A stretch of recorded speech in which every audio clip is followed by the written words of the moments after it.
Well, Razorback fans, football got a big-time commitment yesterday for the 2025 class. It's not an exaggeration. It's actually a legitimate big-time get. So let's talk about it on today's Locked On Razorbacks podcast.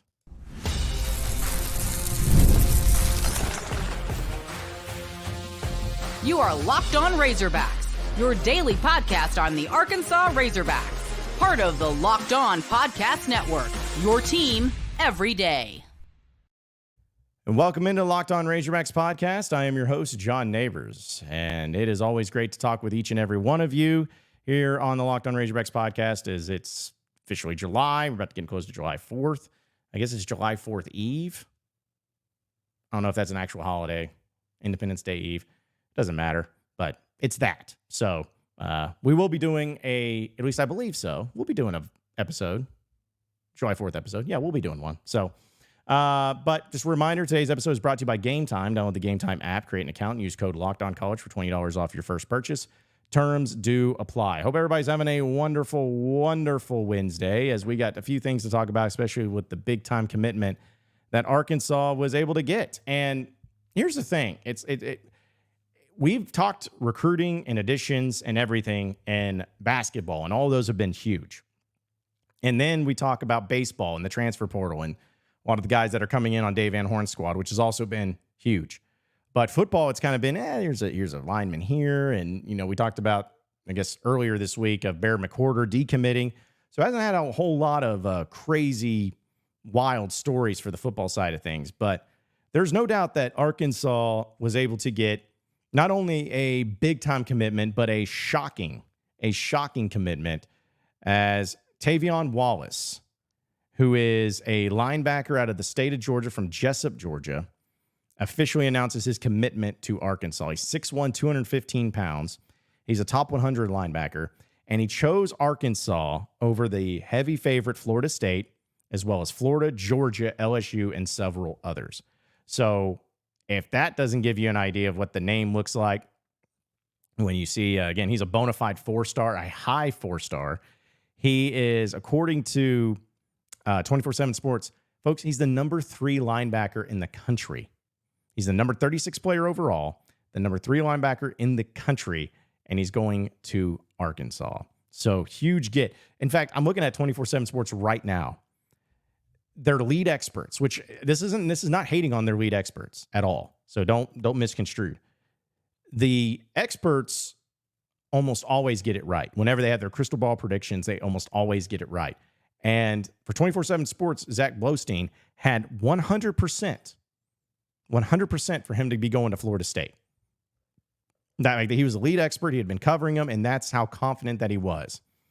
And it just blew everybody's mind. And in fact, Nick Rush, who does a lot of things for On3 with Kentucky, but he kind of put it out there. He goes, talking about Tavion Wallace coming to Arkansas. He says, quote, "This is an absolute stunner. Absolute stunner." Because he's Trevin Wallace's younger brother. But it surprised everybody. And there was a video that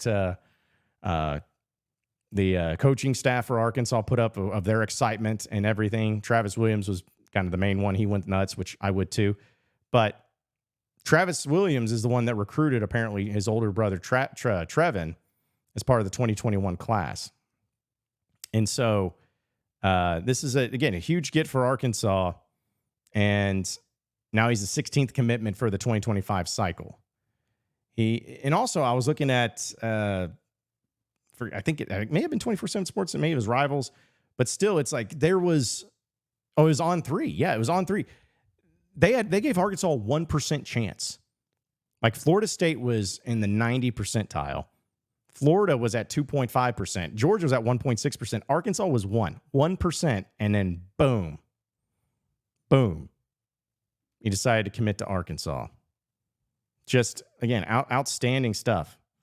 And his quote, according to On3, was saying, "They ain't picture me this way. I remember they used to laugh.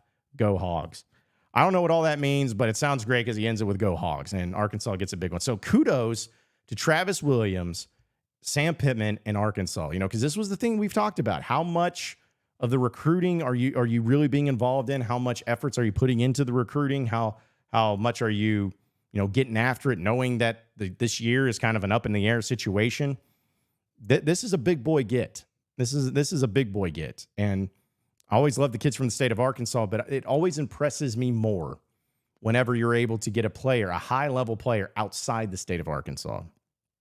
And getting a kid like this out of Georgia and having him commit to Arkansas over these other programs that have had more success, that are maybe more stable programs, however you want to see it, that's big. So here's the thing, too. And this is according to 24/7 Sports about the type of player that he is. He's hyper-athletic, second-level defender who owns a 10.61 100-meter speed. Not too bad. Strong football pedigree because he's the younger brother of Tavion Wallace, who was the 2024 NFL third-round pick, who is also a 4-star linebacker who started at Kentucky. He estimated over a shade of 6'1", 215 pounds with ideal length measurements for a linebacker. Premium athletic traits show up often when he's rushing the passer off the edge or as a blitzer at the prep level, but isn't strictly a pass rusher at this stage of his development. Shows nuance, reading the triangle when fitting runs inside the box, and will strike upon impact. Also can flow laterally with the ball or recover quickly to cover grass from sideline to sideline. Might not be the most instinctive coverage defender, but shines playing man-to-man and should advance rapidly in coverage with collegiate coaching. So that gets me a little bit hot and bothered over here because the linebacker position, we know about this upcoming season. Arkansas lost all their linebackers from last year, all of them.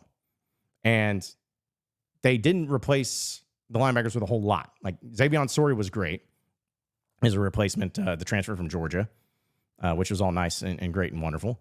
But you didn't really do much else. And with what's going to be on right now, I mean, if you look at the roster, you got Xavion Sorey at linebacker. You got Brad Spence, who looks like he's probably going to be the other one. Carson Dean's done some things. But then you also have Larry Worth, Steven Dix Jr. Those are transfers in there. Justin Logan, Wyatt Simmons, true freshman. Bradley Shaw, Juju Pope. Those are all true freshman guys. So just like not a lot of names, people that could end up being all right, but losing Chris Pupal, Jordan Crook, Manny Powell, and Jaheim Thomas, it's going to take a lot. But I want to give a lot of credit to Travis Williams. He was the main guy in this recruiting. He was the main guy who's getting after it. And to go into Georgia, which we know Sam Pittman has a lot of connections there, and to pull a player out is huge. And especially at the linebacker position, because there is no doubt that Arkansas, for all intents and really up until, 2018? I'd say the span from like 2007 to 2017, that stretch, the linebackers for Arkansas were very much lacking. Besides maybe Martrell Spate in that 1 year that he had, Arkansas really didn't have a whole lot much else. Like they had good linebackers, don't get me wrong. Like Jerry Franklin was a solid SEC linebacker. I think Anthony Leon was a pretty solid linebacker when he moved over there for that 1 year. Because I also consider Dre Greenwald later because he was more of the 2017-18 year. But still, you know what I'm saying? Like you just didn't go through a whole lot of great. But then over the past 5 years, Arkansas has done a really good job with linebacker because not only do I include Dre Greenwald into that, but Scooter Harris was a solid SEC linebacker. And then we know about Bumper Poole and Grant Morgan and Hayden Henry when those guys were collectively there. We know about, of course, Drew Sanders and what he did and was able to do. And even this last year, like Chris Pupal, I was really excited about. And it was really disappointing to see him transfer out. But I thought Jaheim Thomas did a fine job as well. So anyways, like the linebacker position has actually improved pretty dramatically over the past few years compared to what it was previously, which is good. That's the way it needs to be. And the linebacker position is something that you want to be elite in everything. But man, when you got a legitimate pass rusher, because coverage is great, being the quarterback of the defense is great, all of that. But there's just something sexy about having a linebacker that can get to the quarterback or stop a run and right there in the gap. And it sounds like this is the type of player that can do it. I don't know what the situation is going to hold for next year with Sam Pittman, with his coaching staff. Like it's a year-by-year basis. We all kind of know that. You never really know what's going to happen, turnover after turnover in different years. But if it all works out for Arkansas this year and it works out to where Arkansas gets him on campus and all that, will he stay committed is the number one thing.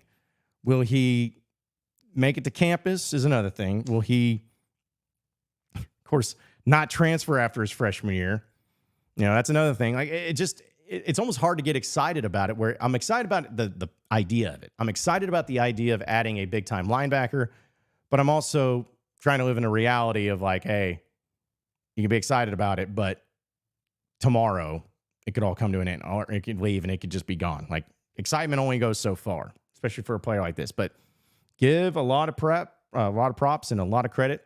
Travis Williams, give it to Sam Pittman, give it to everybody involved, because, hey, they got a big get and they deserve a lot of credit for that. All right, folks, I'm going to tell you about the Gametime app. We're always looking for different events to go to, concerts, sporting events, all of that stuff. We're always looking to go to and to have some fun with it. But we're also looking to save as much money as possible and get the best deals. Well, Gametime app is for you.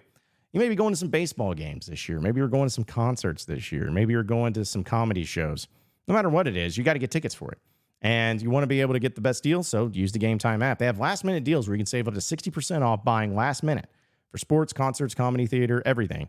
They also have flash deals, zone deals, all-in pricing, which is one of the best things, to where it's a feature you can toggle to give you the price up front in total. So that way there's no hidden fees when you go through all of it like a lot of these other apps do.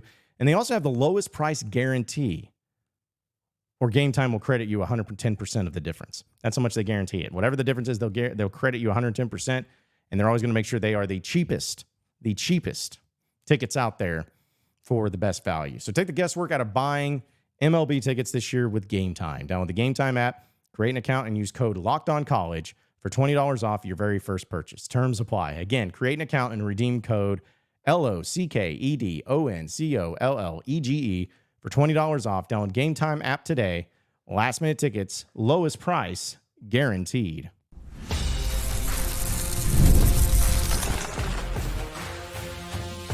You are Locked On Razorbacks, your daily podcast on the Arkansas Razorbacks, part of the Locked On Podcast Network, your team every day. All right, so moving on into the next segment of the Locked On Razorbacks podcast. We'll talk about some news in basketball on the other side, some sad news.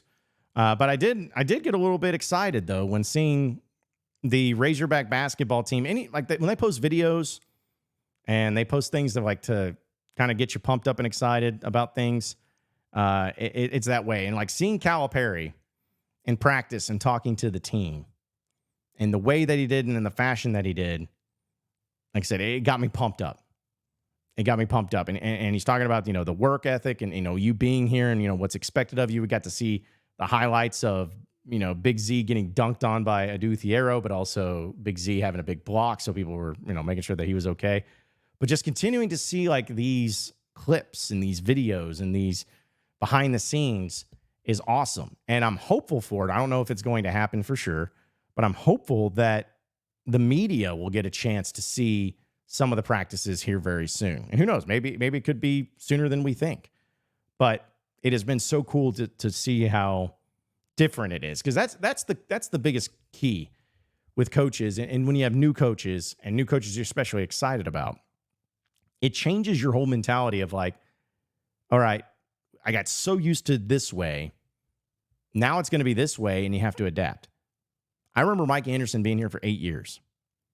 Mike Anderson didn't have a whole lot of open practices, but it wasn't like they were off limits either. Like there'd be a few media events that they have with practices, or, sometimes they'd hold practice in Bud Walton Arena. And if you happen to walk in and see, hey, there you are. Like it wasn't like super duper secretive, but it wasn't open. And then under Eric Musselman, almost nobody got to see practices. In fact, I remember I did the show from the basketball facility because I was going to the Halloween party last year for Coach Muss. And like he allowed me to do the show from their meeting room up there at the facility.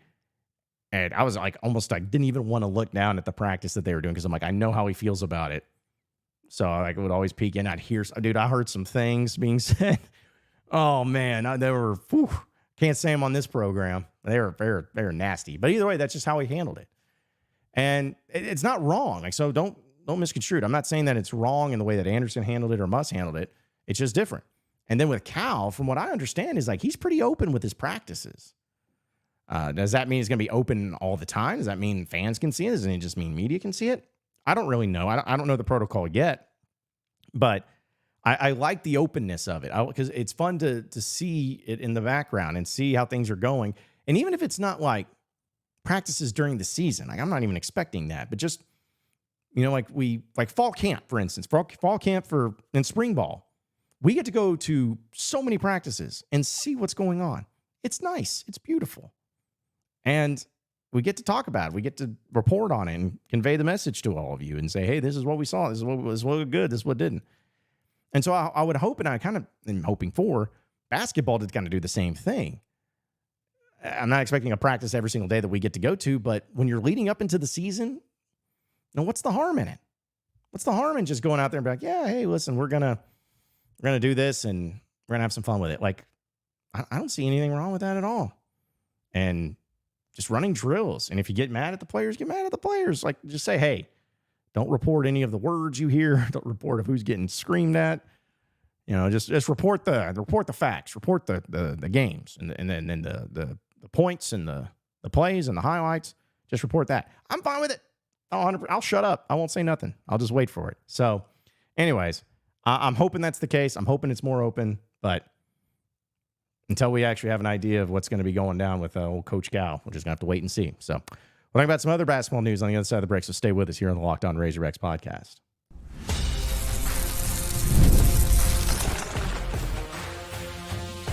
You are Locked On Razorbacks, your daily podcast on the Arkansas Razorbacks, part of the Locked On Podcast Network, your team every day. All right, final segment here on the Locked On Razorbacks podcast. I really hated this story. Lawson Blake. Lawson Blake is the walk-on for the University of Arkansas basketball team. He's been the walk-on for the Razorback basketball team the past 2 seasons, and at least the past 2 seasons. And he was the only player that was on the team and on the roster when Calipari arrived. Like, he was the only player. He's the only walk-on. All the other players transferred or were out of eligibility, whatever it may be. But he's the only one that stayed. He wanted to be on the team really badly. He's a Fayetteville High kid. Shout out to the Purple Dogs. Like, it was just very much about, like, everybody's rooting for him. Everybody wanted to have him have a spot, and he does. He had a spot on the team. Cal let him have it, and, like, everyone was so happy for him, and it was great for him and everything. But it was reported yesterday, and it got put out here by Lawson Blake himself, where he said, in a graphic, Razorback Nation, it saddens me to announce that I have ruptured my Achilles tendon in practice and will be out for the next 6 to 12 months of my senior year. He said, thank you to Coach Cal and his staff for their unwavering support while working hard towards recovery. I will continue to be a part of the program and help my teammates in every way possible. I'm as excited today as I've ever been for this upcoming season. I can't wait for y'all to see this team. Thank you for the well wishes and the prayers, Lawson Blake. I hate that for him, man. I hate that for him. He is a class act. I know that he went on Pod at the Palace with Curtis and Scotty, and was great on there and had some really great insight, and is just a hard worker. And, his family, I've met his parents. They're great people too. So, it just pains you to hear that. And especially for him, having his unwavering support and his unwavering dedication to Arkansas, regardless who the coach is. And I'll say this, and I'm not trying to compare it or anything, but I've torn my Achilles tendon before. I did it when I was in 15 years old, roughly.